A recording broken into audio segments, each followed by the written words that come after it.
Mics are live. Good evening. It is Tuesday, July 2nd, 2024. It is approximately 7:11. We're getting a little starting late here.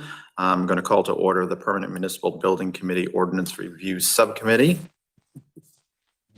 Say that 3 times fast. Yeah, exactly. If you please rise for the Pledge of Allegiance.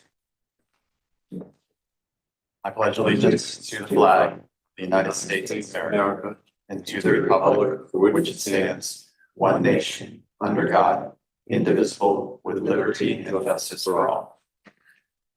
All right, roll call. Councilor Nagel. Here. Councilor Plord. Here. Deputy Mayor Rada. Here.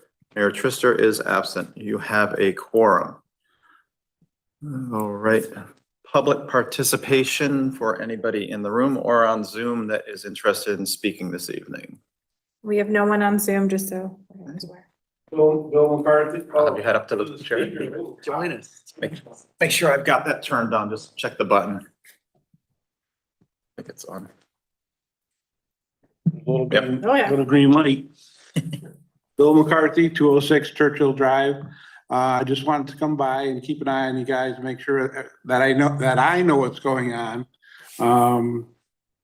When it said building committee, I wanted to know that there's lots of projects going on, and I just wanted to see what the ordinance was gonna be as far as controlling everything. So I guess that's it. Thanks. Thank you. Thank you. Right, nobody else on Zoom? Nope. All right, we'll move on to appointment of subcommittee chairperson. Anybody like to make a nomination for chairperson? Or accept chairperson? I would like to make a nomination. I would like to nominate Councilor Plord as chair of the subcommittee. I'll second. Thank you. You I mean, there's accept? 3 of us. Do you want to be chair? No. You accept? Yes, I accept, sure. All right. All those in favor? Aye. Aye. Oh, my God. I was gonna say, are you opposed? Motion Haven't carries learned unanimously. Vote for yourself. At least, right?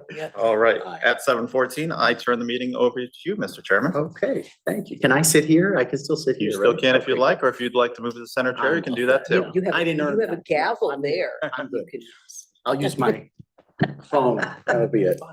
Well, thank you. Appreciate that. So let me bring up just our agenda here. Give me just one moment. I lost that sheet. Would you mind? Thank you so much. I printed one out, so I have Thank two. you. So I guess just to start things out and before we open things up to discussion, just if the public is watching back, so they're aware and just for our edification, that this ordinance review subcommittee was formed back on February the 12th, if I'm correct. It was formed after some lengthy discussion at council over the course of several meetings with regards to the permanent municipal building and potential changes to that ordinance to improve the ordinance and improve its ability to function on a whole range of items. There were questions raised as it relates to stakeholder participation, as it relates to voting membership versus ex officio membership, as it relates to, a lot of the elements in the ordinance that allow for kind of professional advice from those with background in the trades and construction and various other things.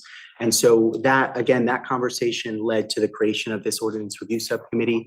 I'll just reiterate that when this was first formed, it was formed, again, with the intention of creating something and adjusting something that could then be presented back to the council. And this can be, if I'm correct in saying, a several transmission process. It can be Yes. transmitted to the council. They can, say, we hate it or we love it, or we like this or we hate this, and go back to the drawing board, and we can come back into this space and do that. God willing, we can move, more quickly rather than less quickly, given as you said, Bill, that there are a lot of projects in the works potentially and on the horizon and other things like that. And so I think it's really important that we get something that the council as a whole can get behind and feel comfortable with moving forward. Because it is consequential, the Permanent Municipal Building Commission. It impacts how we tend to capital needs in this town in the long run, and that is very consequential. So with that, I will turn it over to you, Lauren, to discuss perhaps some of the revisions that you had in your redlined copy. Sure. And then as we go through that, if folks want to add things, ask questions and so on, we can do that. So much of my suggestions or comments on the document actually are not so much revisions as they are comments and questions for the subcommittee as to the intent behind the document and perhaps things that you would want to clarify or codify so that we don't get into the same issue that we had going back to the winter where we realized that the ordinance really just kind of doesn't follow the needs of the town. And I'm happy to just start at the beginning of the red line. I gave you all a copy, and then James also very kindly gave everybody a copy of the clean version. So you can make notes there as well. Did you give us a copy of the redlined one? did. I didn't get one. I noticed there's one over there, but I thought it was Oh, further. no, take it. I thought you were sitting there, I think. Yep. Okay, thank you. Welcome. So my first comment is to the very first paragraph.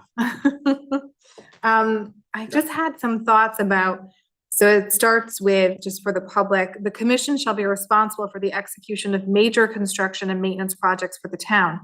And then the very last sentence ends with, the commission and shall exercise responsibility for the construction or alteration of all municipal properties or structures for which it has been charged. And both of those items felt very open-ended to me. So for instance, what is major? Do we ever define it further on? And I actually took the liberty of going through several other towns' ordinance that they have for public building committees.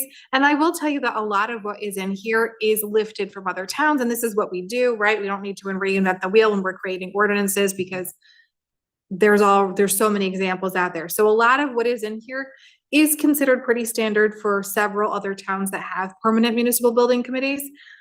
But the ones that I saw that I thought were really good examples gave details on what that major construction equals. A lot of them had a dollar amount threshold. So major construction is anything over $500,000 or $1 million.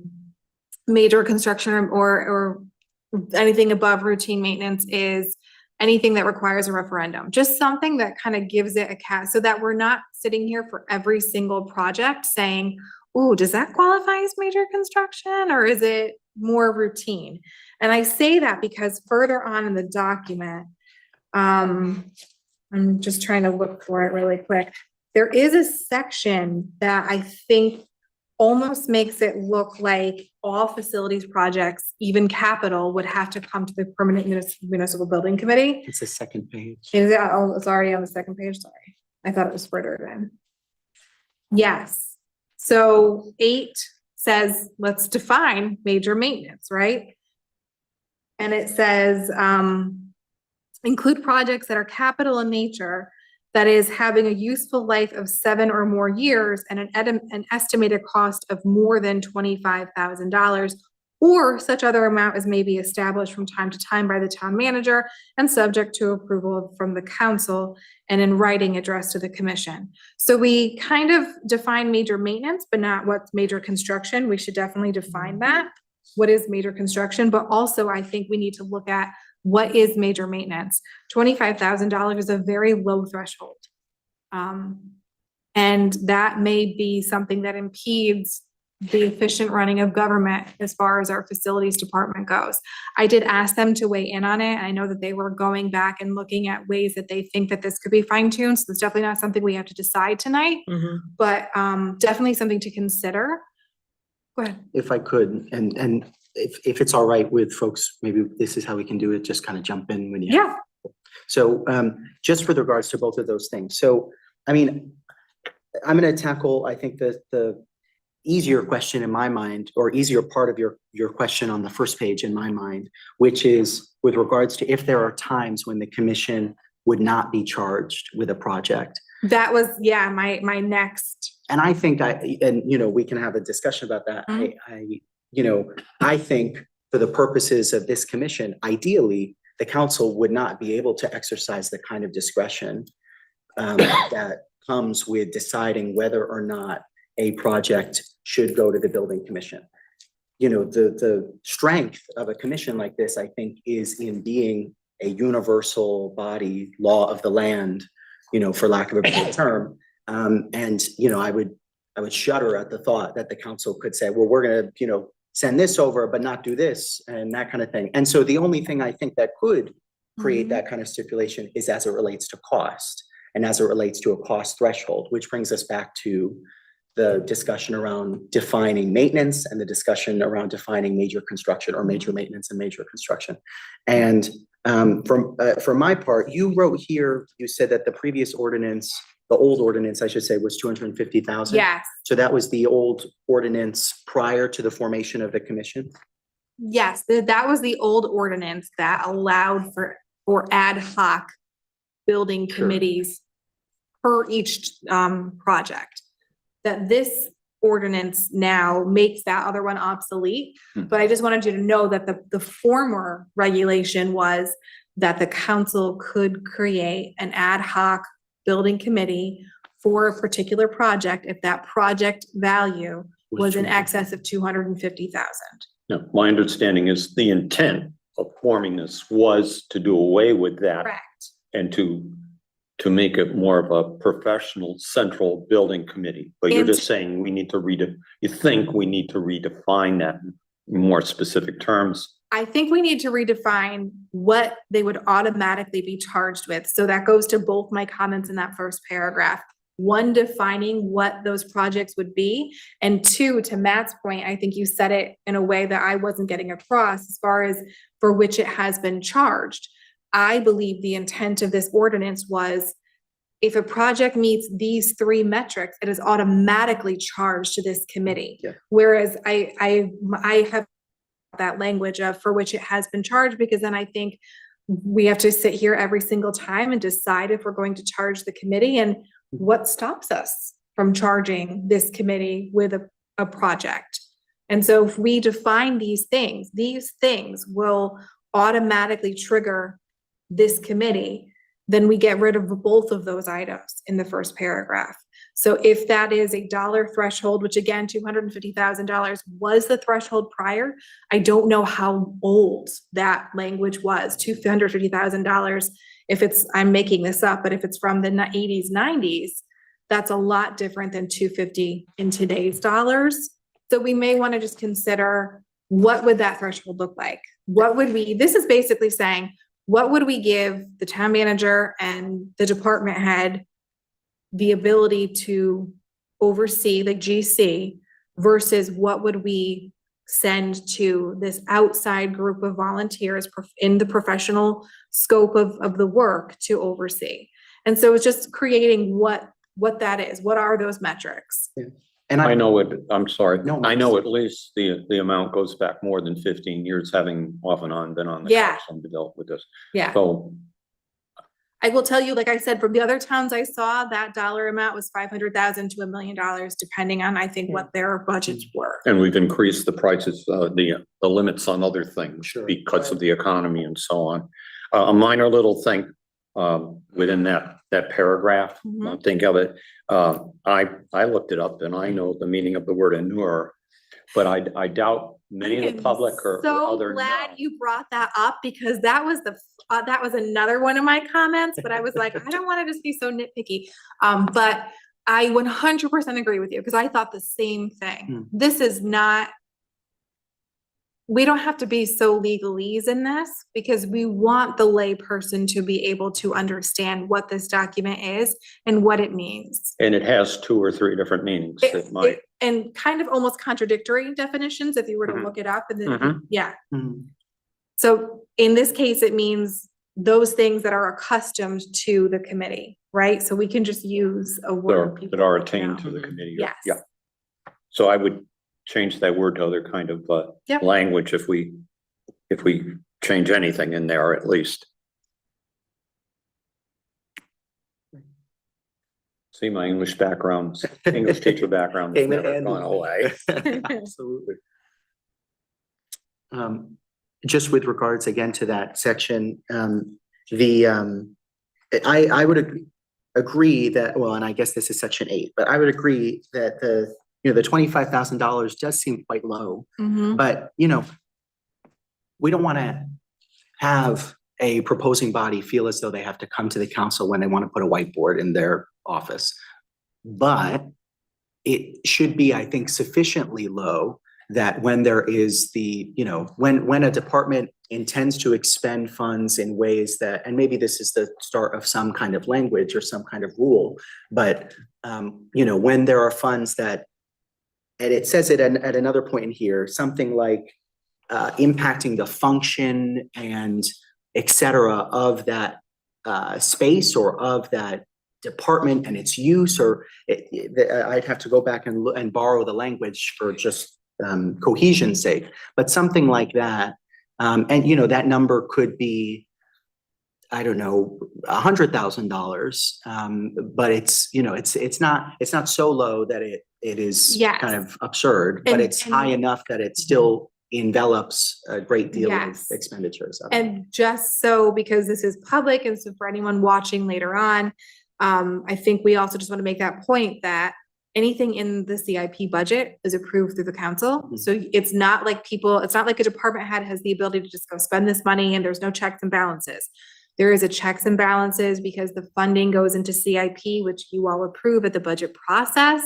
And then there are also procurement policies in town. So anything up to $24,999 can be done through a department. Anything between $25,000 and $30,000 should get 3 quotes according to our policies, and anything over $30,000 is supposed to go to a bid process or come to the council for a bid waiver. So there is still a checks and balances, even if we increase that threshold for what staff can do without any kind of oversight, if that makes sense. So just so it's out there, there are still other things that go into these projects that keep everything on the up and up and keep a checks and balance in place. I think the intent of this was for renovating or building a new building and not getting down to, I know you're probably exaggerating the nitty gritty of can I buy a whiteboard or not? That it's- Yeah. The intent is not to put a new paint job in a room.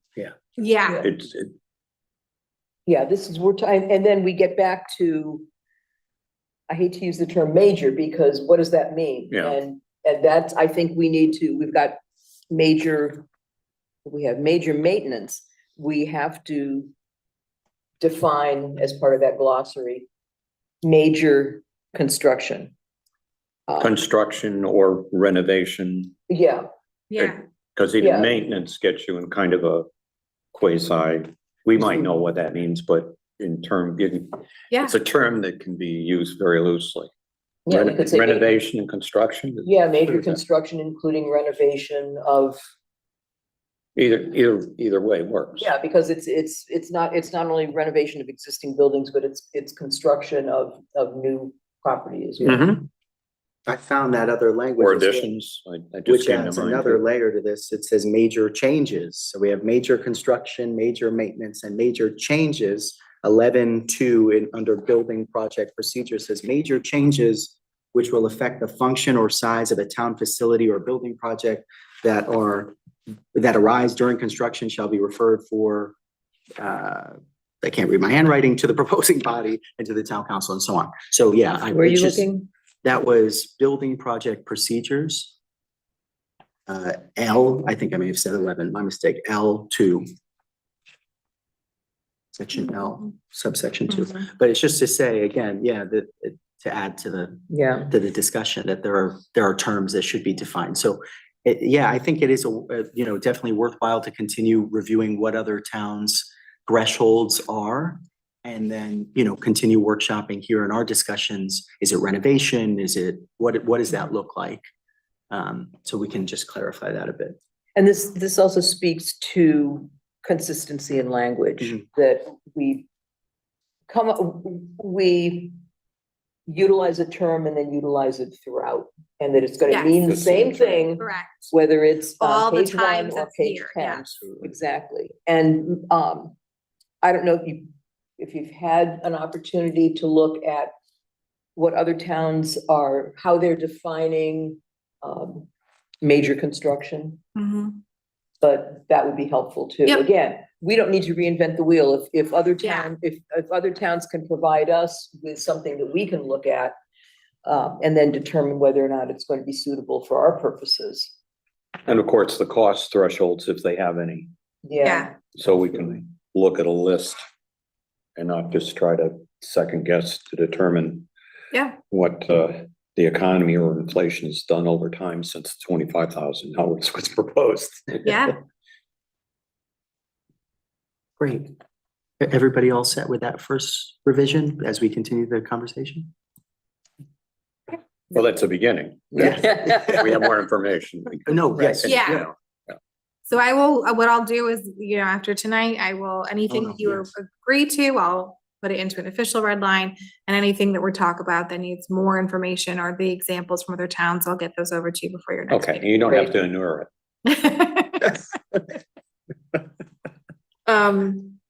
So my next change to item 6 on page 1, this is just grammatical.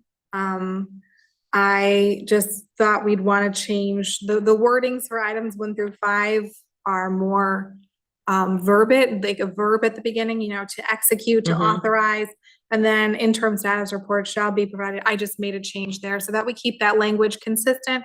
Also, that last sentence is duplicated, so strike out, you great. guys. So for 6, we could say to provide. Two, Yep, I was just saying yeah. that too. Yeah. Yeah, we're on the same page, Kim, right?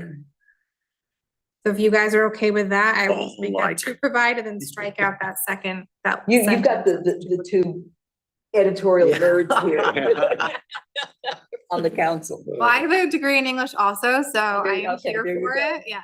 All right. And I'm just here to look pretty. You give us the class. That's Live and learn. right, that's it. We want to Um, move to definition? Definitions. Number 1. Definitions. So again, I will draft something for you guys from the definition of major construction, make sure that we talk about major maintenance Mhm. and then major changes as evidenced in L2 on the last page. Let's get that also in the definitions and keep everything consistent. Great. So we'll do that. Building project definition number 1. I did strike out the language at the end of the sentence. I just thought it was superfluous because what if chapter section C 408 of the charter is not what, you know what I mean? What if we update the charter and that's no longer where the language is? Hmm. So you can either say just in accordance with the town charter and keep it generic, or just take that out altogether because obviously we wouldn't do anything that wasn't in accordance with the charter or the statutes. It's But- assumed. It is It's to assumed. me, it's the point of, do other people think that it should be assumed or put in there? Mhm. But I can see all of it, just it's not. I could say, I could see in accordance with the Newington Town Charter. Okay, All right, that's Or- fine. And that way, That's we fine. wouldn't have to be Yeah, continuously get tweaking lost in the this. weeds. Now, could we do something like this, just as a way of making another option, in accordance with the town charter section with reference to referendum or referenda or something like that, that specifies that that is in particular what we are hoping folks' attention goes to when they reference that section? But it may not be. Well, it seems it was the. Go ahead. yeah. Sorry. So I guess I kind of have 2 things to say to this. So my first thought is, this is defining what a building project is. And that particular section of the town charter does not define what a project is. It Hmm. defines what the thresholds are for what the town council can approve by resolution, by ordinance, and then what has to go to the public for referendum. Mhm. So that to me, you know, depending on how you would fund something, does not make it a building project or not. Does that make sense? Mhm. So I don't really know if we even need to reference the cost, because for instance, if we go with the threshold for major construction as being, and I'm making this up again, $500,000, that is not an amount that goes to referendum, Right. you know? So I kind of did think it was superfluous. I don't think there's any issue with just saying like in accordance with the charter, because then it means, hey, everybody, go back and review your charter.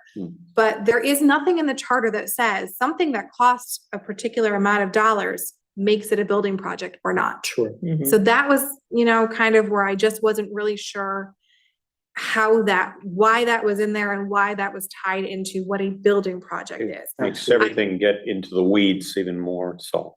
I could see us especially referencing that section on referendum when it comes to defining what threshold is Hmm. major construction. Hmm. Does that make sense? Yeah, Mhm. absolutely. Great. We want to head over. I guess if you have anything additional to add for section 8 with regards to major maintenance, we can talk about that now.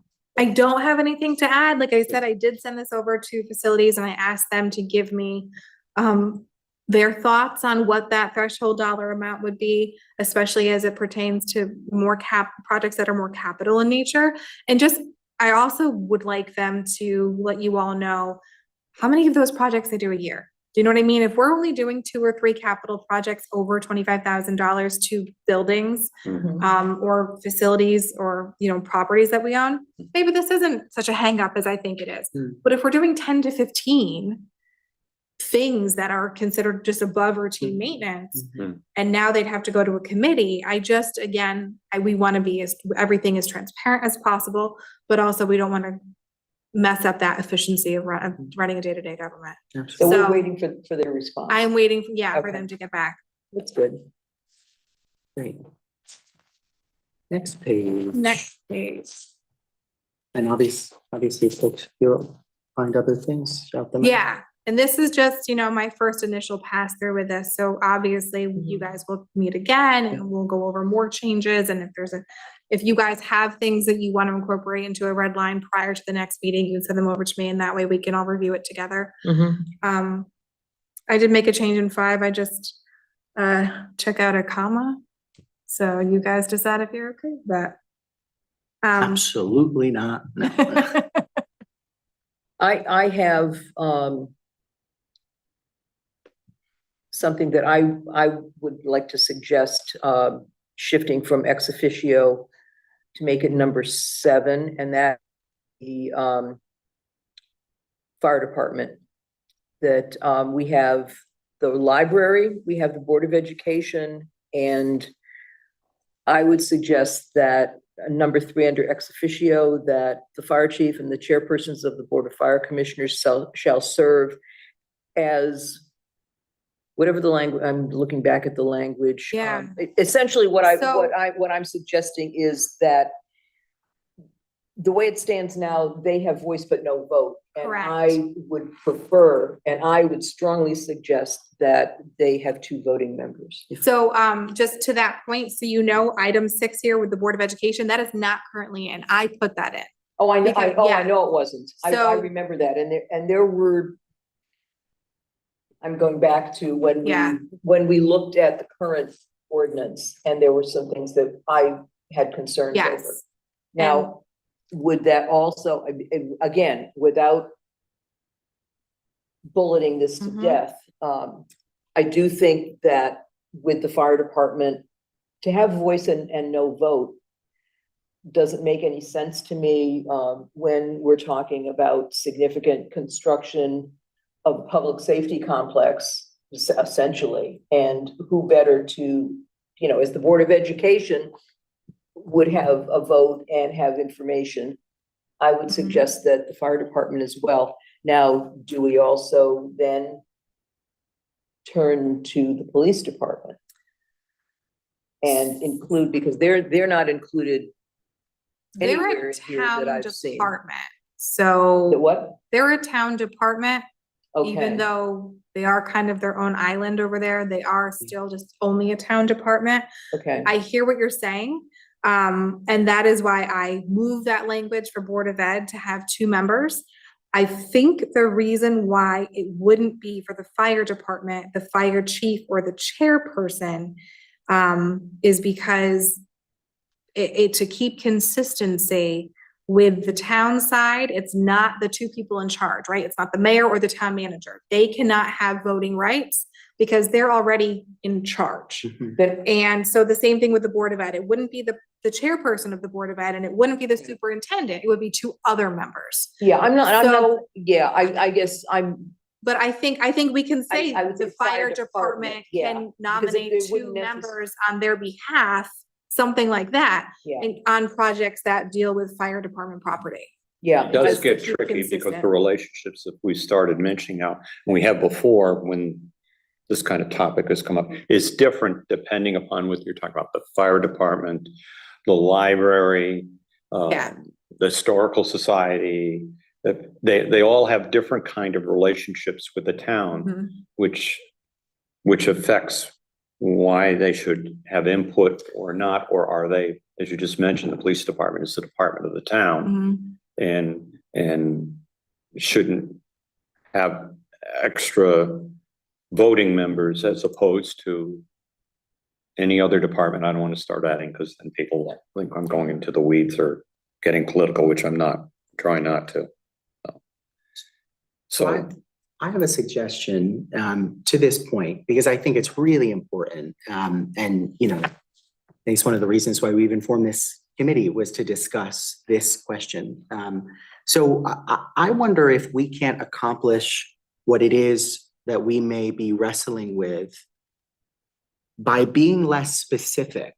And my suggestion would maybe be that instead of adding a specific section with regards to the Board of Education, that instead what we add is a section mirroring the language for Lucy Robbins Wells Library, but with regards to the proposing body. So we say that you know, as it says here in section 5, under ex officio membership, the requesting department organization, and that language too needs to be clarified, because we say proposing body somewhere, we say this elsewhere. Yeah, But whatever that term is, I'll say proposing body, the proposing body of this project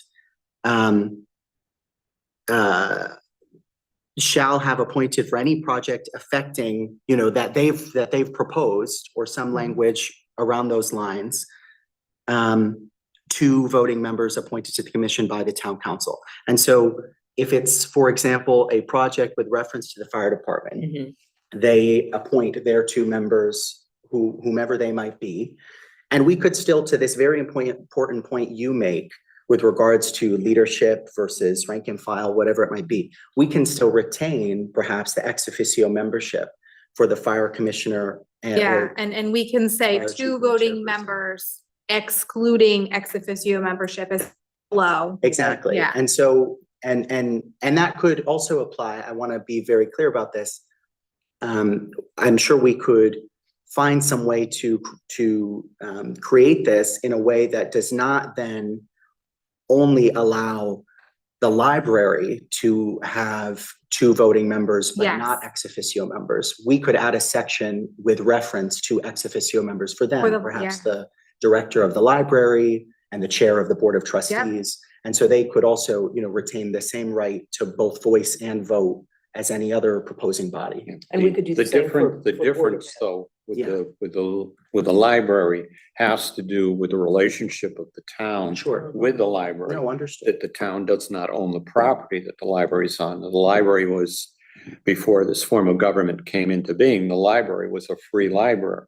So there is a unique situation there as opposed to, say, the fire department. The town owns the properties. They're a volunteer organization. They don't own the properties, which is the reason why, one of the reasons why that was incorporated that way, because the library is giving over or allowing maybe that's not the right word, allowing the town to fund things that are going on their private property. The same kind of thing came up too with the construction of the additional parking lot when this new town hall was built. The town couldn't go just in and put a parking lot there. They had to get permission of the library board and commission, because it's not the town's property per se. So it gets tricky. It's a unique relationship. You said, so that is the reason why that's there, not Yes. that they want to be superior No, to not anyone really. else. No, and Whereas yeah. other departments, it isn't that same situation. Yes, and I think we recognize, like, there was a nuance with the library Absolutely. that was, which is the reason why that was defined in that section. Yes. But know. I do think we have the ability now that we're opening this to make it more representative of the actual stakeholders at the property in question, whether that's the library, Board of Ed building, fire department building.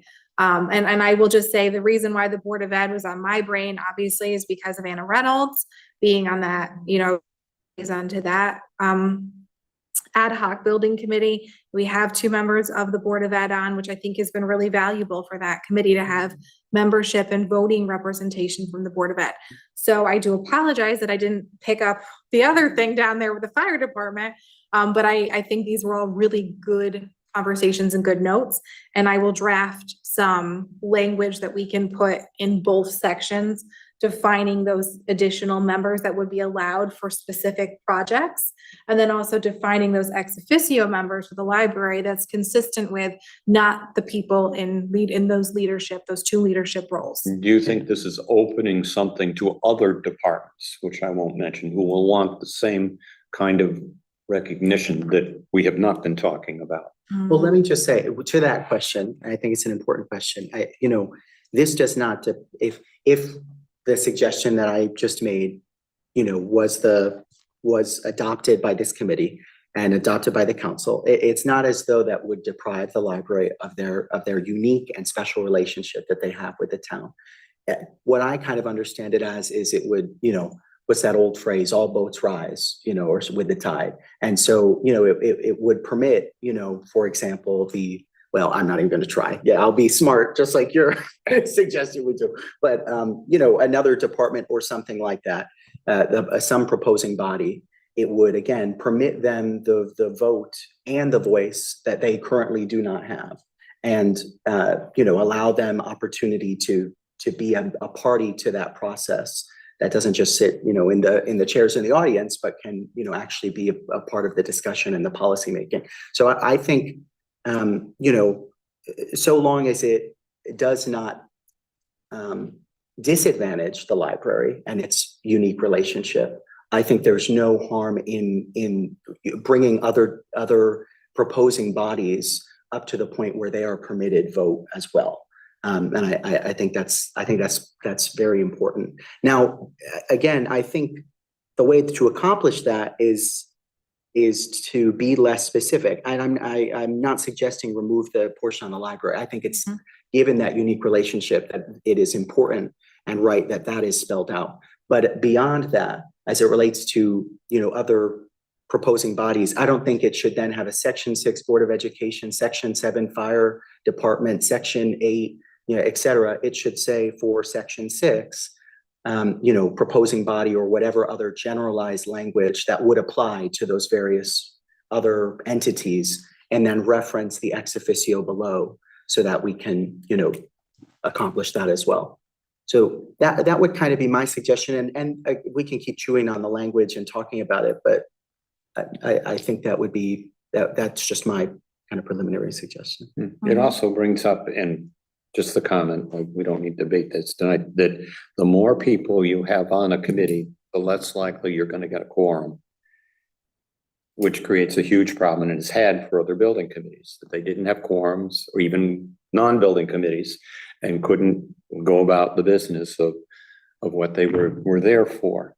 So that's something else to think about if you're going to add more people onto wherever. And if it's elected officials, then unfortunately, politics with a capital P sometimes enters into the question, which the whole point of this ordinance was to try to eliminate that and just get something that functions in an efficient fashion for the betterment of the town, and not for individuals who may not have the expertise but know what their constituents are telling them that would be great for them, that other constituents on the other side might not agree with. You know what I'm getting at? I'm not trying to No, I think that's. so create, important. I think it's a very valid point, given that that's one of the reasons why this ordinance and this new committee was formed. To try to, you can't totally eliminate it, but to be more down to the business of doing better for the town in terms of construction and renovation, whatever you want to call it. I agree. Well, and I think just to that very important point, which I think is very well taken, I would have fewer concerns as it relates to quorum, given, and there is an adverse impact to this, but given that if they're a member of the proposed body, you know, they may serve in some significant capacity in that proposed body's organizational structure of some kind. An example for the Board of Education, you know, they may be Board of Education members, and it's, I think, more likely or a decent assumption to assume that two Board of Education members may be more likely to attend these meetings than, you know, a volunteer who may be doing this in their spare time and not, you know, be completely 100% committed, not to disparage our volunteers, but you kind of understand. I think to that point, I'd be less concerned about that. And then with regards to the politics, which is also very important, imagine, for example, that we add 2 additional members from the proposed body. That gives 2 members from the proposed body, 2 members from, you know, the partisan recommendations, and then 3 members based on their professional qualifications from the town manager. Let's say it's 2 Ds and 2 Rs. So 1 D from the party, 1 D from the proposed body, 1 R, et cetera. Those Ds and Rs, as much as they may want to infuse this process with politics, will still have to work very closely with those professional folks selected based on their professional qualifications through the recommendation of the town manager without regard to party. And so, you know, I have a little more faith that even with that addition, you know, it's not as though this will create chaos or inflate projects, as I know has been a very legitimate concern. I think, you know, if we were to add 4 more members, then I would have that concern. But 2 more, I think, is benign enough that it allows the voice and the vote, while not leading to the Wild West of projects that, you know, end up beleaguered by partisan nonsense. I'm not suggesting a Wild West No, at sure. No, all, but by the same token, we don't want whatever has been worked on here to this point and being tweaked, as we're trying to do here, to make it turn into what some building committees have been, without naming them, without not related to any that are in existence as of the moment.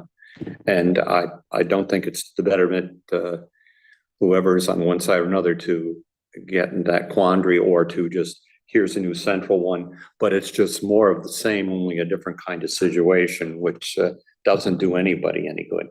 Well, my question would be, is there a place in this document to specify that no elected official, hate to use the word aloud, but that no elected official will, can't think, I'm brain dead now after this is the 3rd meeting, but serve as a voting. serve as a voting member of the Permanent Building Commission. So you could say that, but then it would disqualify the Board of Education unless you don't want them to be members of the Board of Ed. Is I'm that thinking what- that I don't. because No, I'm kidding. that's what I'm thinking, because, and I have, this has nothing to do with whether I feel the members of the Board of Education would do a great job or not. Of course they would. But it also takes that out of the equation, that, and if we're talking, you know, and it also, fire commissioners are elected officials. I was It just gonna takes them out of say, the so equation yeah, you as could well. say. So you're looking at members who would be non-elected members of the community. You can say that they can nominate 2 public members. Yeah. you could I mean, say they could be firefighters, but they would not be that. Yeah. elected, they wouldn't be commissioners. What if we, So this is what I like. This is the good conversation. What if, perhaps it could accomplish something similar to this if we, instead of saying the proposed body can, just leaving it open-ended for the kind of members that they can appoint, it's something like the ex officio's designee. So for example, I think in relation to a school building project, the superintendent's designee is not going to be a member of the Board of Education. They're going to be a staff member employed by the district.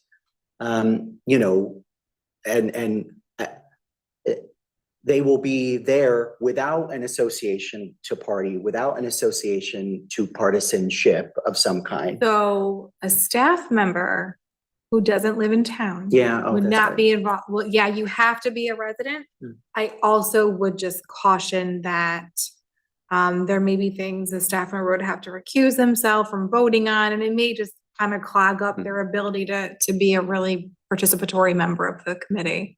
If we look at number 4, and I might be reading this wrong or taking an odd view. Yeah. No member appointed by the town council or by either party shall serve on any other elected or appointed board, commission, or position within the town of Newington, with the exception of Lucy Robbins Wells Library. And we know that that is a unique relationship between the town. So that says to me that a fire commissioner, a town councilor, a constable, a Board of Education member could not serve because these are elected Yeah. officials. Mhm. No, So we've Or already, they serve on some other commission or board within the town. yeah, So there may be conflicting things if they're on, Let's say they're on planning and zoning. Yeah, and they have a wetlands, for project that's example, gotta go to counting and 2024 zoning, review, right? which I don't know if it's ever happened, but it can happen. And I know that sometimes because of desire of people to volunteer or because either party can't find someone that would be willing to do that, they're on several commissions. And then if you add this as well, it gets It gets muddy. more of a this also, Quandary. and this speaks to a question I had very early on, but I kind of have taken a slightly different view that this is a huge, anybody that will choose to be appointed or become a member of the Permanent Building Commission has a huge responsibility and maybe juggling more than one, probably more than one renovation, construction project at a time. So this is going to be taking up quite a bit of time. So you would- that it's true too. That's you would another reason not, for it. and I think that was another reason, as well as that we wanted to avoid this is my special pet project and so Right. I'm on this commission. Right. Then I also want to be on this commission, exactly what Dave was saying. So, I like this wording, but I think that might also assist us when we're trying to come up with language and voting membership for some of these other entities that would be directly involved and directly impacted by this type of construction. And there are some people already who are waiting for us to sort this out on the Central Building Committee Right. who have been apprised of this. And there was a caveat for them being on it. And obviously in other parts of this ordinance, which I don't think we're going to change at all, that we start off by staggering the number of years. So it isn't like the Supreme Court, a lifetime appointment, Right. or they all change at the same time. I just thought I'd point that out as No, well. absolutely. Not that it's, I don't think there's any controversy over that or anybody wants to switch that out. It only makes common sense. with regards to the terms, yeah. Yeah. Just with regards to the point that you just made, I think, one concern that I would have is just, as you said, Dave, that we, oftentimes, it is not rare for members to serve on multiple committees and commissions. Now, in the event that they serve on a committee like the Planning and Zoning Commission, of course, there's clear, potential for conflict in that Mhm. scenario. Now, if someone serves on the, Library Board of Trustees, I think it's almost more appropriate and maybe even expected that. And they can, but that- there's a caveat that Right. that doesn't. No, but this is, and just in the spirit of discussing yeah. revisions and changes, I think, it doesn't make a ton of sense to preclude people from serving on the proposing body's body of, or, a commission or whatever it might be, if they are in relationship to a commission, because the proposing body is putting them up to speak for their interests. Mhm. So actually it makes a lot of sense for them to serve on, the Library Board of Trustees or to serve on the Board of Education. The proposing body's placing them there for that purpose.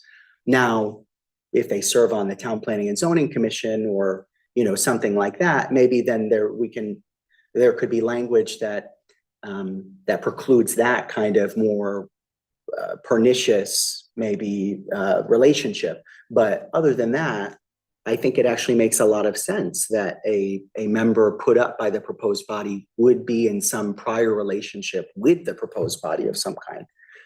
Well, this does say that it's the Board of Education is appointing or proposing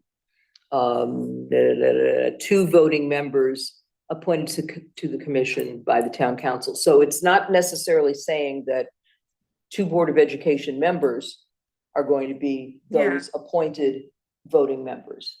It's only Just that the it's a Board of nomination Education- from the Board of Education. Right. Not, you're saying appointed but non-voting appointments, is that No, what this you're is implying? the way, To be it's, the way that It's we have it written now, redlined is, the Board of Education shall have appointed for any project affecting a school facility, grounds, or structure, two voting members appointed to the commission by the town council. So, well, of course, everything has to it comes to the council Mhm. for approval, but it's not specifying that these are Board of Education members, only that the Board of Education has Is the identified two nominating- members, have yeah. nominated them as appointees to the building commission, if it affects any town Board of Ed, A school or Newington grounds, Public yeah. School construction.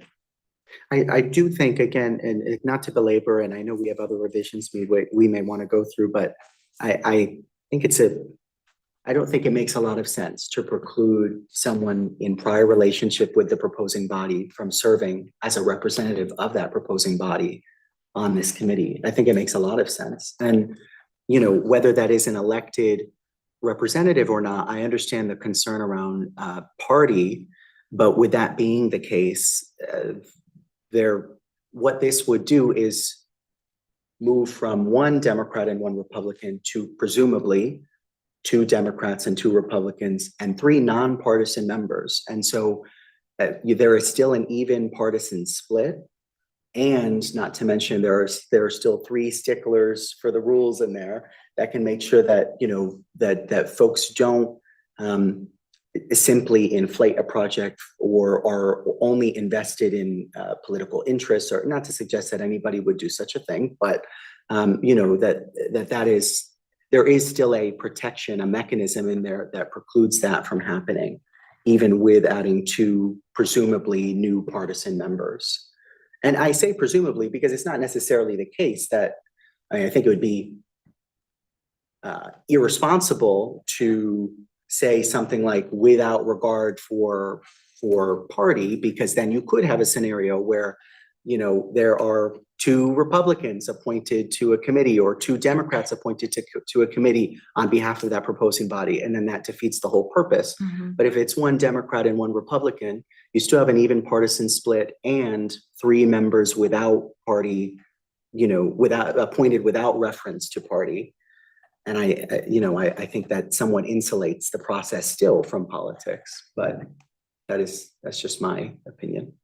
So if you guys are okay with moving on, I will wordsmith both scenarios. One that would allow the elected members of the proposing body and one that would not. and kind of wordsmith, and I'll go back to other towns too and see what they have for those kind of nuances. And then I will add an ex officio membership for the library. Now, I jotted down some language as well. I'll email it to all of us. Perfect. Okay. And just maybe so we can have it in front of us. Great. For reference. Great. Any other comments on this section? And we'll move on to the next page.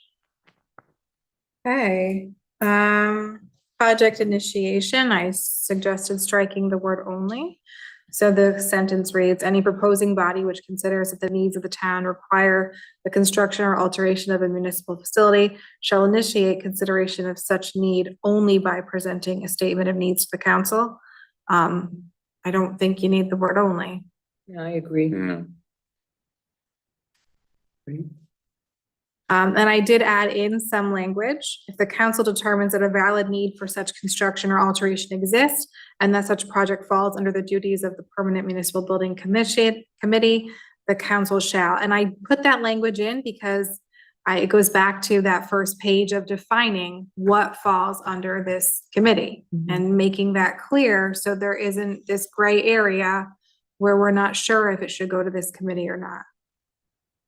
I would just say maybe in addition to that and in that spirit, add some reference to as referenced in, Yeah. I mean, it may be quite redundant, but again, wanting to preclude the Yep. ability of council to have some discretion that's not outlined here. Yep. Mhm. So the shalls are purposeful as opposed to will. I'm not debating one way or another, but I know quite often will and shall mean two different things to people. Shall usually means must. Just to point that out, so it Yep. doesn't come up Yeah. later or. Great.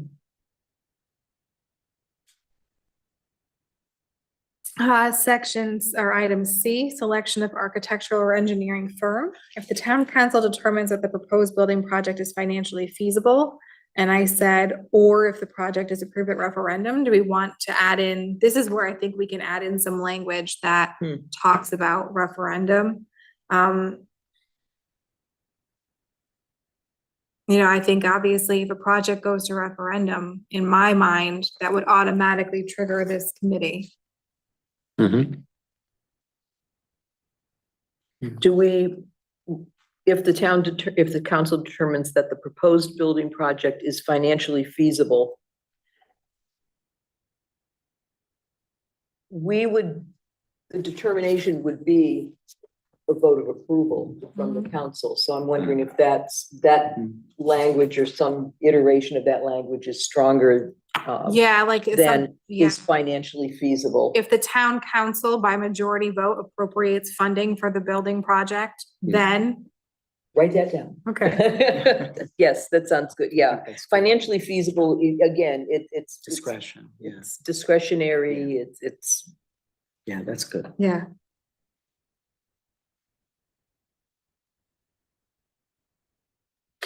Great. My next comment is just regarding the notice of such request for proposals shall be published at least once in each of 2 newspapers having circulation within the town of Newington. The state no longer requires that for certain projects, for instance, school projects, and the charter says publish at least once in a newspaper having general circulation in the town.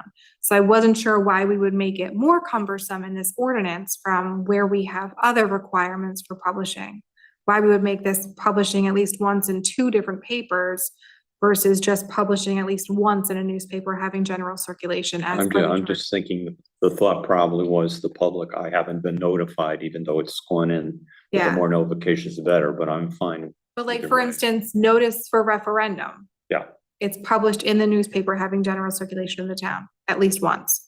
Why wouldn't we make it consistent? I mean, I'm not opposed to 2, which is just add some time, but I just feel like if we're getting the funding by referendum and that only went in the paper once, why are we making the proposal from a qualified firm have to go in the paper twice? Now, could I we, understand. Yeah.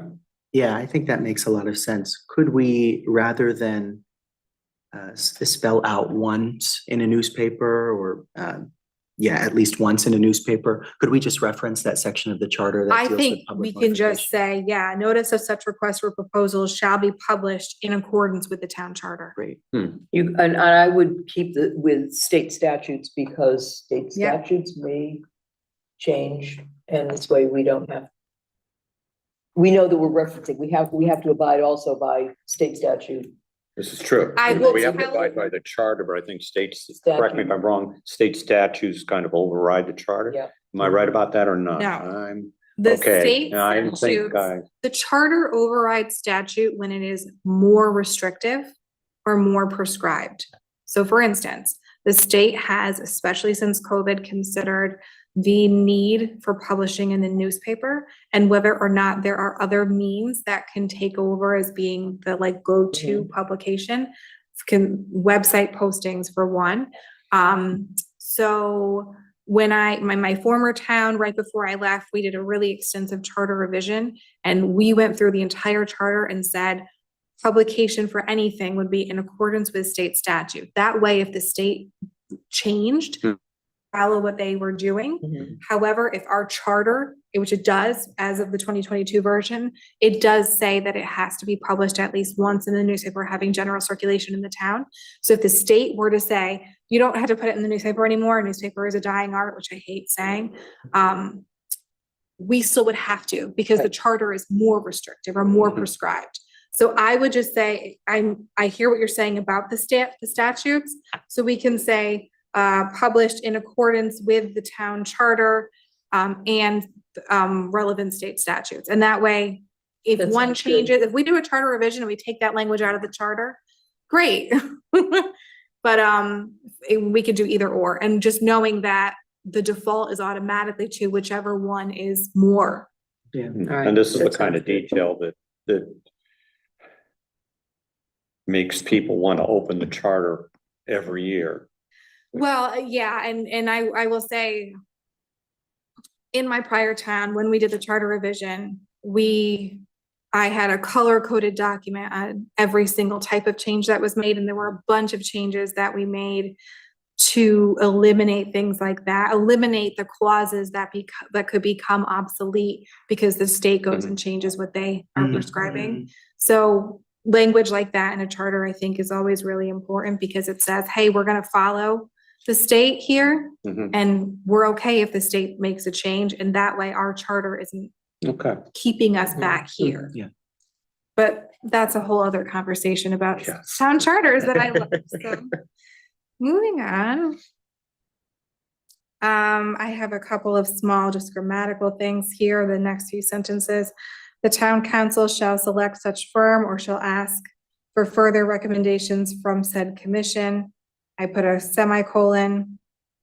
Shall authorize the town manager to employ the firm so named and shall appropriate sufficient funds. I just don't like using it a lot in a paragraph where we're talking about different governing bodies, because then it gets convoluted as to which one we're talking about. That's just a personal picky thing.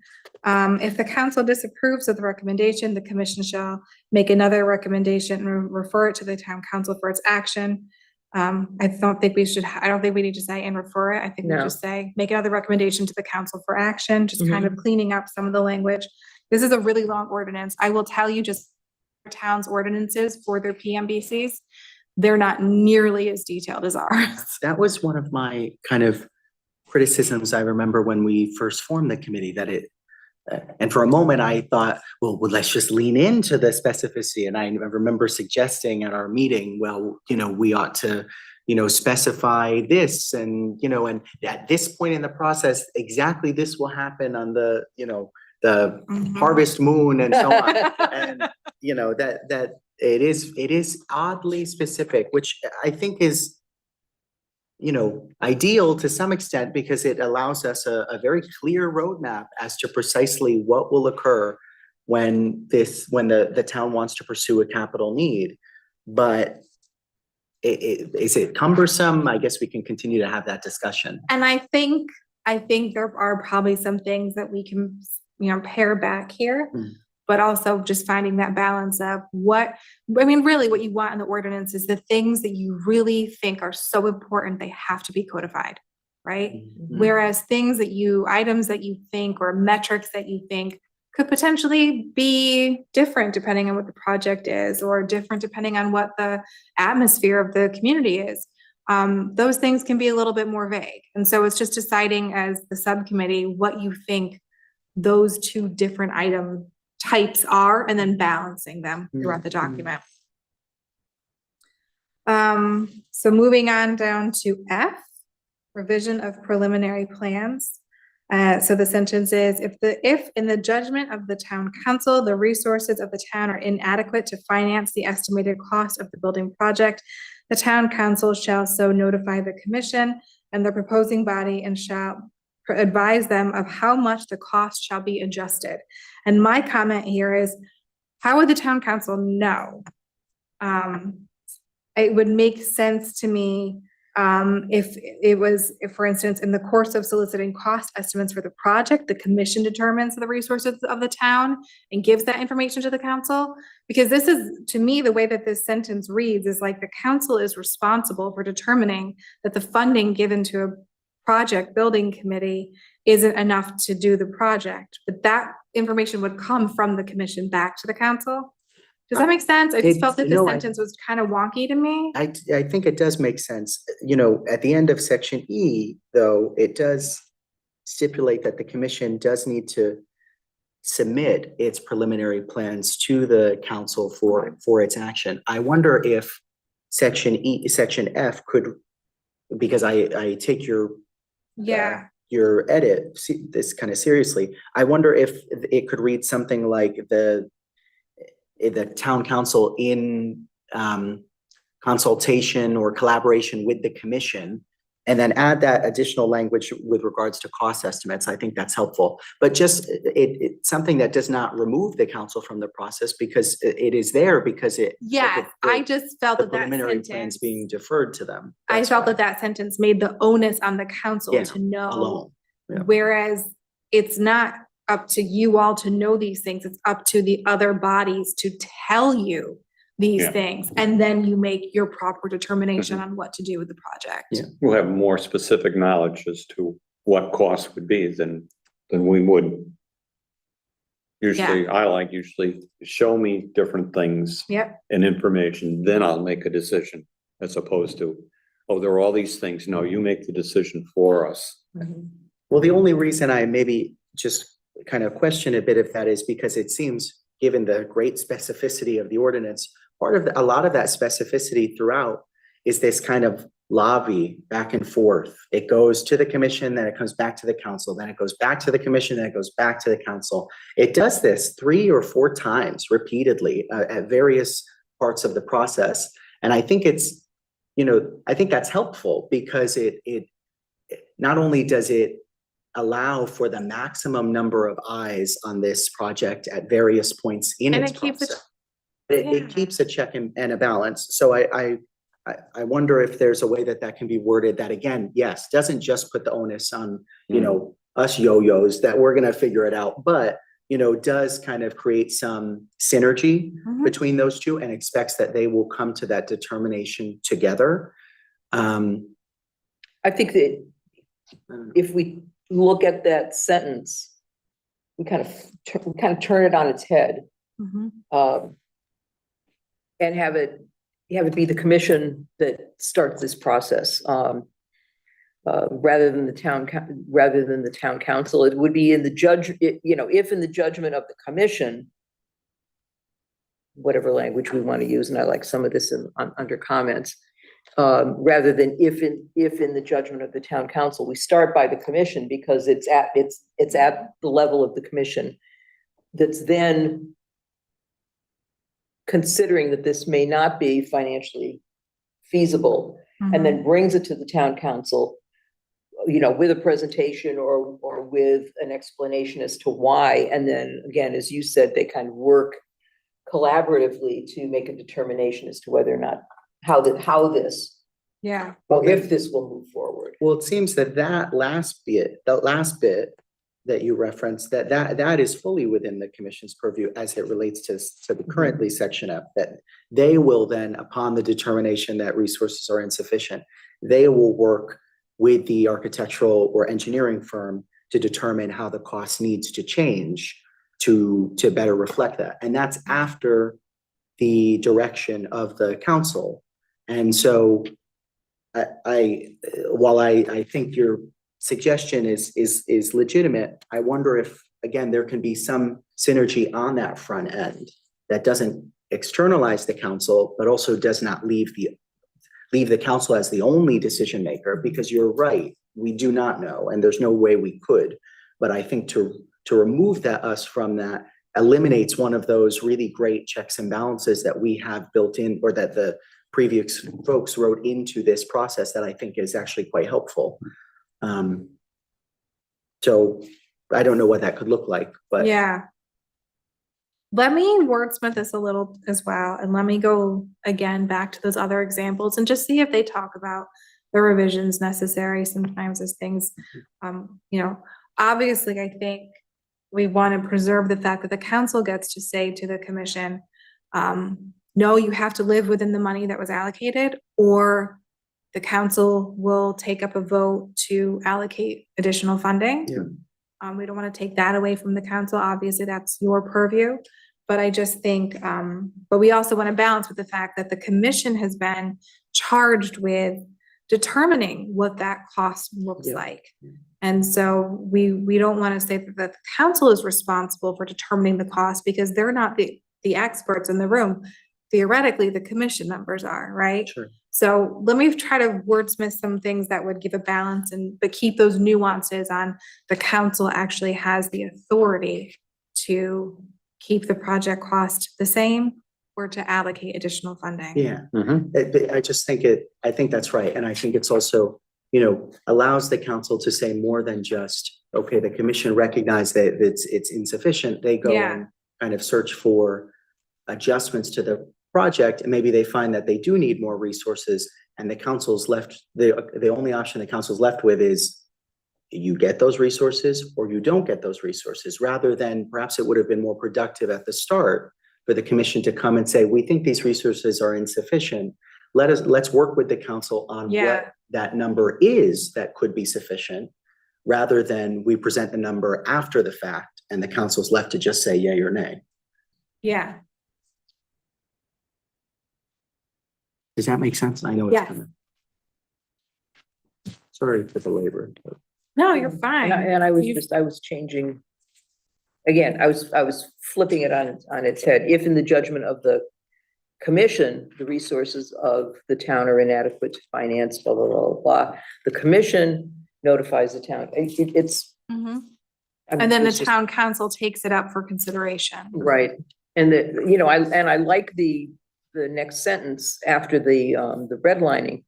The commission shall work with the architectural or engineering firm to Yeah. determine the cost that is acceptable, and then refer that or provide that information back to the town council Mhm. for final approval. Yeah. And there, Something I like have that. no problem with that. It's just the in question sentence is wonky and kind of puts Mhm. the onus maybe not where it should be with the appropriate group. So if you wordsmith it, as you said a few minutes ago, we'll gladly revisit it. Absolutely. Yeah. We certainly will. Absolutely.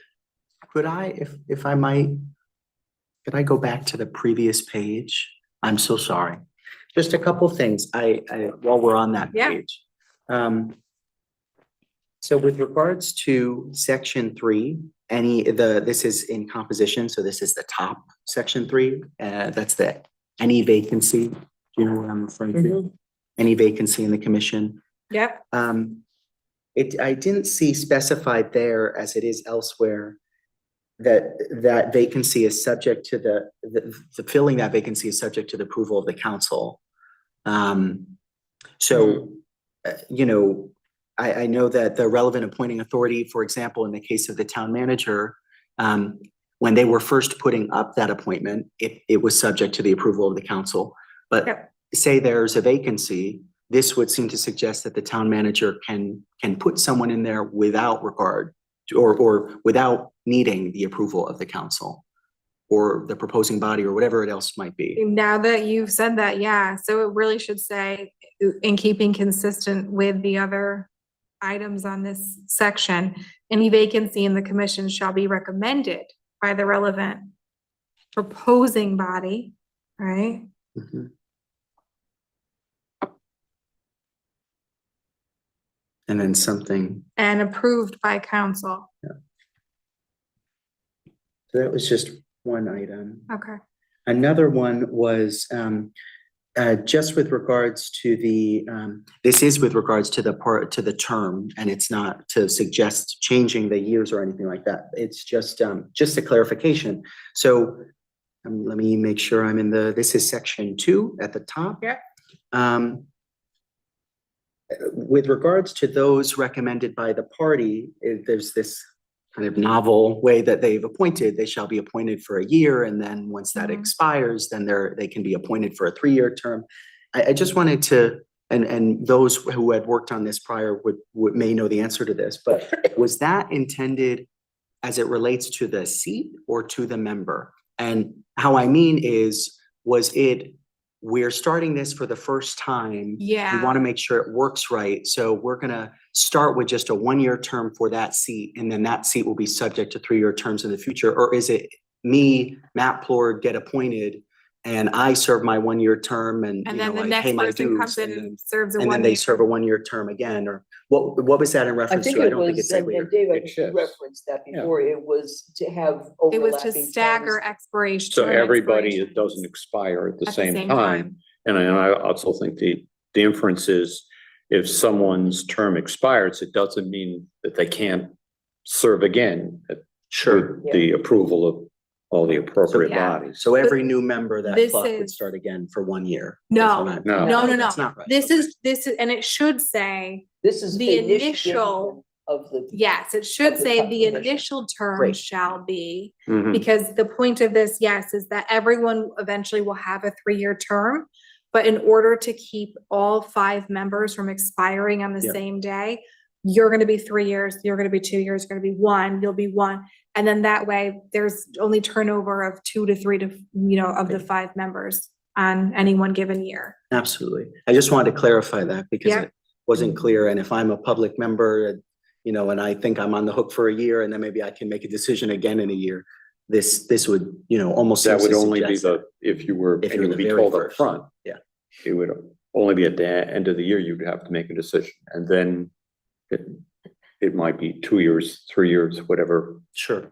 It's Yeah. just so everyone doesn't, as Fall off pointed at out the same before, time. expires at the same time. Yeah. So you don't have a whole new committee starting right in the middle of building something. Exactly. So So maybe- I will add in language that says whose initial term shall be. Great. And then just also with regards to the terms, this was, I'm just writing my notes here. Okay, with the members recommended by the town manager, so one's for a 3-year term, one's for a 2-year term, one's for a 1-year term. If I am a member, I'll ask this question through example, who is serving for that 1-year term, and then that term expires, and let's say, assume that I want to then serve again and am recommended, do I then get appointed for a 3-year term? Yes. Or do I get appointed for a 1-year term? So Yeah, it so it cycles go- through. It's It the goes same on and thing. says, yeah, after the expiration of each initial term, each member shall be appointed for a term of 3 years. Oh, you're At the right. end. Yeah. Perfect. It's right Great. there. Terrific. But we So can that is start the specified. sentence with That's good. saying, the initial term shall be, and then continue with, and after the initial term, it's a 3-year membership. Perfect. Thank you. Great. And then let's see.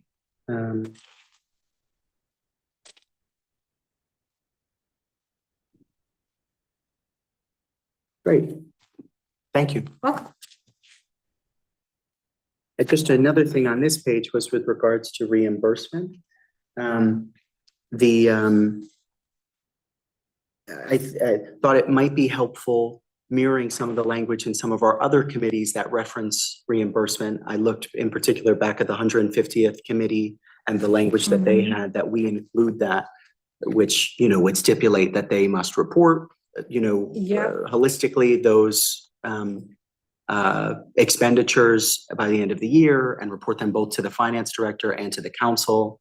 I just thought that that would be helpful. And I know a counselor did have a question about that when we first formed the subcommittee. So I thought that language could be helpful. I can pull that up as well and we can email it around, but That would be great.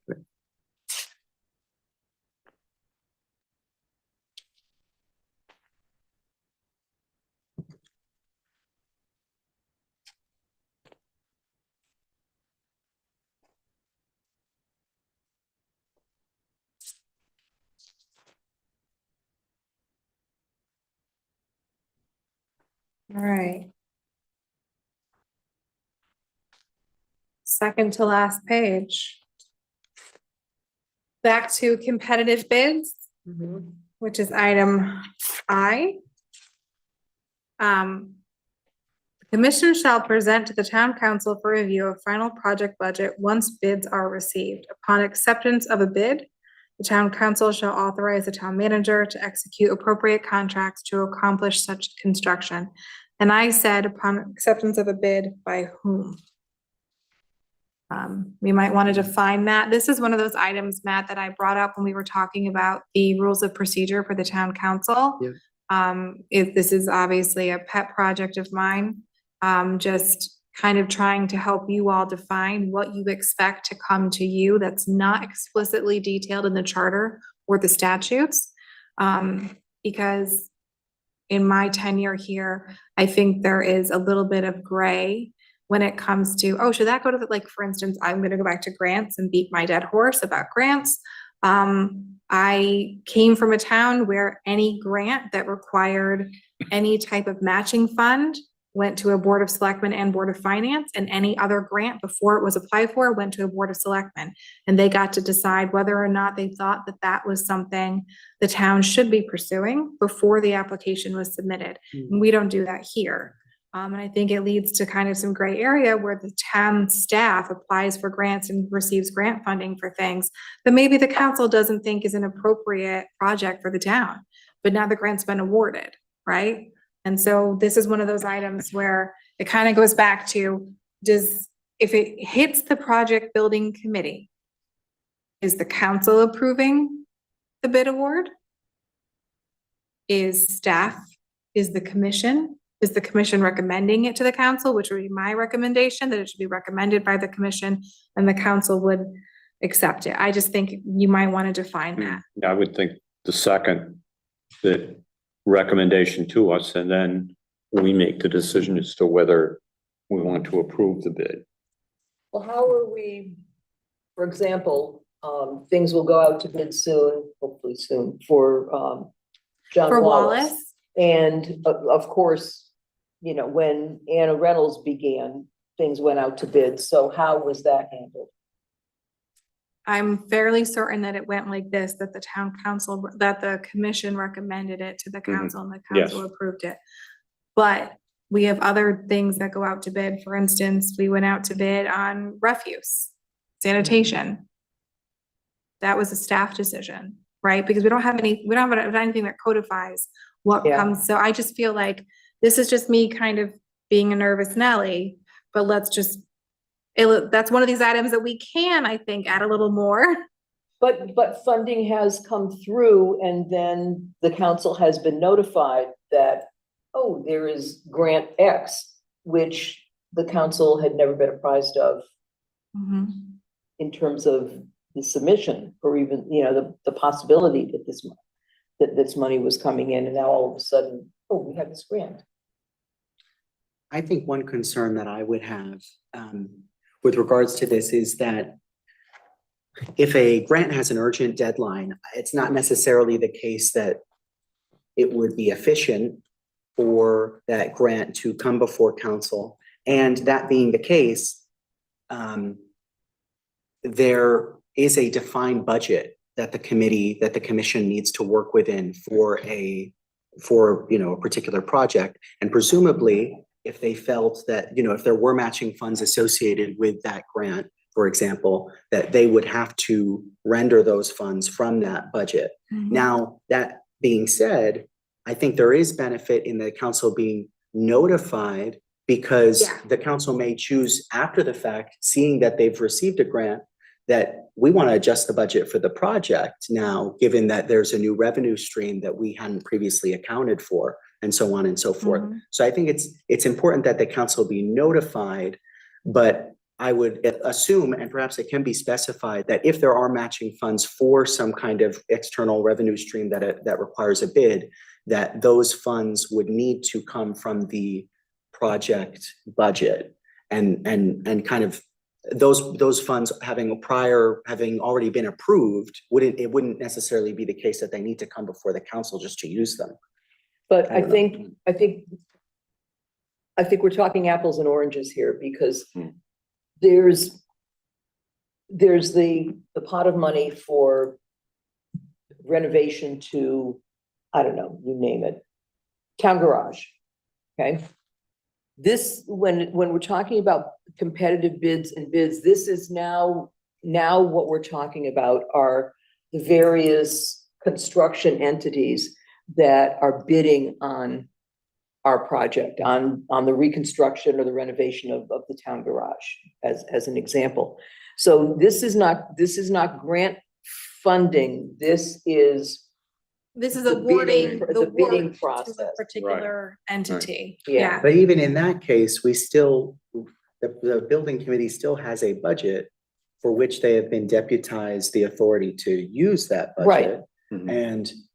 And I don't know, assuming that they are subject to the same rules that we have with respect to bids, that every town department and every town entity is, has to be aware of and work in tandem with, then I'm not necessarily sure that it makes a lot of sense for the committee to have to come to the council and say, hey, we know we have $1 million in our budget, and we want to expend 445,000 of it for this bid.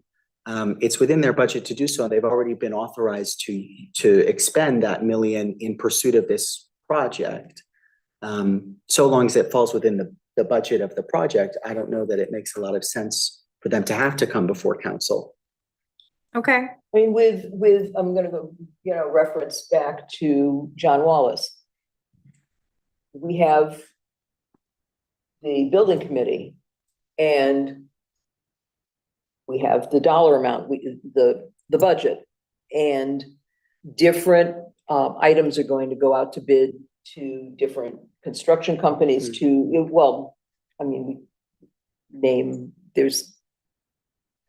to think of, it's not the clerk of the works, but anyway, there are gonna be different companies and businesses that are gonna be bidding, and that's gonna be coming to us as the building committee and to be making these determinations. I wasn't on the council when Anna Reynolds first began, but those bids are not going to be coming to the town council for approval, will they? They will. They will?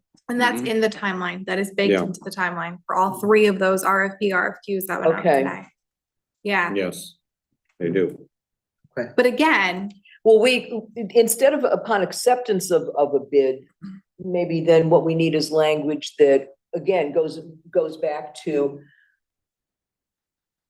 the Permanent Building Commission recommending to the town council mhm, approval of awarding the bid. bid. awarding the bid, Yep. yeah. Yeah, that makes sense.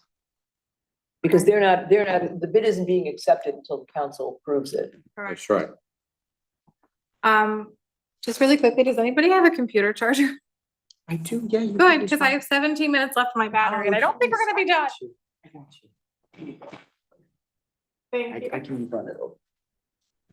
What I get for having two back-to-back meetings without a charger. That's okay. We'll talk quickly. All right, you got 17 minutes. Or You're not. good. Well, we're almost through the We first are. half. I mean, we're gonna be close, but it'll be just my luck that we're Yeah. 3 minutes away from finishing and the Right. computer dies and the Zoom goes down Hmm. and mass chaos. So I would think, just wordsmithing that Yeah, section would be a good idea. great, I will. And I'll just, propose some red line language that we can hack the next time. My next item, project management coordination or supervision, and I'm trying to find what I referenced in my comment to you.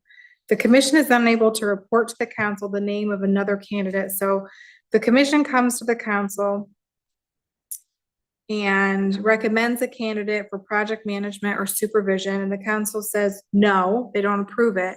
The commission then has 30 days to submit the name of another entity to do the work. But I know I saw it somewhere else and I'm trying to find out where it was. There's another item for services that we only give 15 days for them to come up with.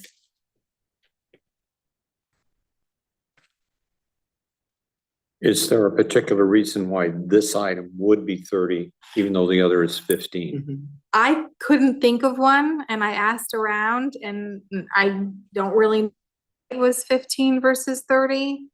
The other item, sorry, is C, selection of architectural or engineering firm. The only reason I could see is that this would possibly delay a project, having it 30 days as opposed to 15, but finding a qualified person. Well, yeah. Yeah, could that be it? That it's just the assumption that 15 days is too short of a time frame to find another qualified candidate, assuming that they've spent a lot of time already finding the first one? Or for a committee to meet again. Sure. Well, then I would just say, then let's be consistent in both cases. I don't know. If we're saying it's 15 days is not too short of a time frame, if the council denies your architecture and engineering services, recommendation, you have 15 days to come back with someone else. But if they deny your owner's rep or your construction manager, you have 30 days to come up with someone else. In both cases, you will have done an RFQ process and you'll have several qualified firms. That's So true. it's not like, I would err towards 30 days if we thought we were gonna have to repost and solicit again. But theoretically, in both instances, we're going to get more than one qualified candidate to respond. Can we say something about, I'm looking at C now, within 15 days, but no later than 30 days? Yeah. So that Oh, we've sure. got a little bit yeah. of flexibility. Yep. I think it should be 16 days And no more than and 28. no more than 28, yes.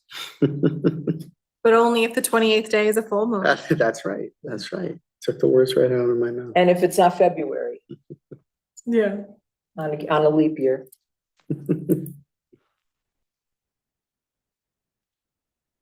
And then I'll make the same change here, so it's consistent in both cases, that within 15, but no later than 30. That's feasible. Okay. I think that's the end of my notes. Maybe I didn't need the charter after all.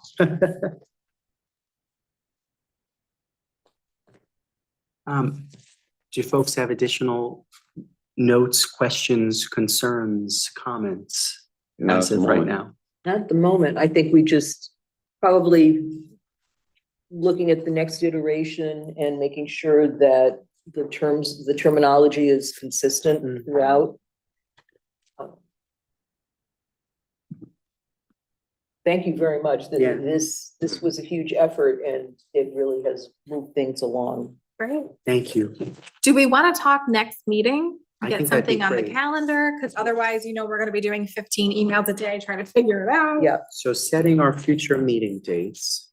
Well, I think it also has to do with your ability to Absolutely. wordsmith and Yeah. find things that we need, because I know this is not the only project that you're dealing with. I will say Tuesday nights generally good for me. I know obviously there's, Every other Tuesday. We never have anything on Tuesday. No. Could we do in another 2 weeks the from now? 16th. On the 16th? Let me just Yeah. confirm in my I calendar have as well. Conservation Commission. It's always the third Tuesday of the month. Okay, at 7. I mean, it's not to say that I can't miss it occasionally, but I'd But rather not make a not. habit of it, yeah. Wednesdays are for the time being are out for me. Yeah, and because I work Thursdays out Wednesday for me evenings. and the two of you, because we basically have a meeting every other Mhm. Thursday, if not more. Fridays or Mondays? Did you just say Friday? I'm sorry, I know. How dare you? I never have anything going on Friday. 5 o'clock on the 15th. Oh, I know what that, okay, never mind. I know what that is. So we think Mondays, perhaps? Mondays are generally okay. Monday evenings? Monday the You know 15th. what? I lie. I'm so sorry. That's fine. Monday, the 15th is no good. I don't think it's good for anybody. No, it's not. Let me look at, I serve on a building committee for my town. I'm a member of a building because I don't know how to say no, so I do it. I just cannot, our meetings are on Monday. I'm pretty sure that they're the first Monday of the month. Okay. But we took a couple of weeks off because we did our RFP process. I'm gonna say, I believe the 22nd and 29th should both be good for me. Okay. Do you, just back to the 16th, what time is conservation that evening? 7 o'clock. Is that 7? Yeah.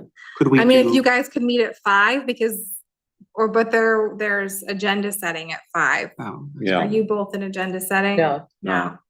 Neither? Well, Well, maybe yes and maybe I was no. gonna say Yeah. tentatively no, because we could meet I 5 to mean, 7 on the hopefully John 16th. will be back. I filled in for John. Yeah, Tonight, but generally it's John, Mitch, and then Tim. yeah, could we shoot for the 16th? at and then 5. At 5, and then if there is a change that needs to happen, we'll know by that Friday Yeah, and we can change that. okay, I So can do what's the that. date again? The 16th 16th. at 5 PM. July 16th, 5 PM. And what day of the week is that? 'Cause That's a I'm- Tuesday. Do you have something? I don't know. Because just because I have you probably have other commission meetings Sure. on other days. and times, too. Occasionally. Yeah, I don't think so. We can always look at the Mhm. fall, Not a Yeah, council and- week. Looking at the, It's not the first Tuesday. nope, we can always look at the following week, but just in the interest of, Well, I will let you know if Momentum. it's a problem, but I well, don't think we've it got is. the 18th, we have 5:45, we have a John Wallace meeting. Yeah, that's right. And at 6 PM, Yeah. it's bring your own cheese party at Mill Pond Park, Parks and Rec. So Okay. unfortunately. I Oh, can't really? go. It is, but no, that wouldn't What? preclude me from, there's a Parks and Rec, bring your Oh. own cheese at Bring Mill your own Pond. cheese, I okay. know. well, They bring afterwards, you- Very exciting, yeah. And crackers, they need it. presumably, I know. Grapes, dried fruit, yeah, Yeah. really. Yeah, stomp on the grapes. Thinking fermented fruit, but yeah. Crazy. so let's tentatively say the 16th at 5 PM. Yeah. Get back to me in the next couple of days if Okay. you find that there's a conflict on your Here or calendar. to be determined where. It could be here because the council chambers are not being used until Alright, 7 for whatever. conservation. But you know Whatever you what, want. we may want to, they're gonna probably wanna come in a little bit early That's and get true. set up. We Yeah. can meet in, There's nothing else. I can put us in room 201A where we were tonight for Lark. yeah, to A, B, or even the, what am I thinking of, the town manager's conference room, That's true. because there's not. Mhm. We can't do town we manager's can't- conference room we can't because do agenda Zoom. setting will be in there. Mhm. Agenda setting will be in the town You're manager's right. conference room. Plus, we That's have fine. to provide. I'm gonna an put us in opportunity for the public to- 201A. That's right, it's gotta be, because- yeah, Zoom, well, then you can do Zoom from in there, but. Yeah. Yes, but they're you gonna- want the they'll be public there to at come 5 in, o'clock. and I don't think that's a particular room that's appropriate for the public. The town managers. Why do we want the public? Well, it's We, kind of this still, small you and- still have to. Oh, yeah, okay, yeah. the subcommittee is still Yeah, subject to right, FOIA. that's right, Our that's lovely right. public who's hung out for the whole evening with Absolutely. us. Yeah. So, And we I'm want it- I'm waiting for the second public participation know. there. We want easy access too. Right, That's Where right. you, if you don't have the right to fob, you're not gonna get in through the door at a certain time, which we all know. Okay, Well, great. All right, tentatively 5 p.m. on the 16th in Yep. 201A because it's the easiest one to set up on Zoom. In out of those 3 smaller conference rooms. And then just, Great. we'll just be in touch if anyone finds that there's a significant conflict on their calendar Okay. for that evening. Terrific. All right. So we have now Sounds good. second public participation. So anyone in the pressure. public or via Zoom who would like to come up and speak, we'll welcome you now, please. Bill McCarthy, 206 Churchill Drive. I just want to thank you guys for doing a great job. The only comment that I had was that I got lost a couple of times following along on the presentation, but I found out I usually picked up where we're going. I think you guys have made a great start here. And I think that what the purpose of the ordinance is going to help benefit the whole building committee process. And I want to thank all of you. Thank you. Thank you. Thanks Thank you. for sticking around. We Yeah, appreciate and it. we expect you at the next meeting. Absolutely. It's a date. Anyone else via Zoom or in the room? You don't have any members on Zoom. Thank you. Great. All right. Well, then, with that being said, I'll entertain a motion to adjourn. so moved. Second, All right, all in favor, say aye. aye. All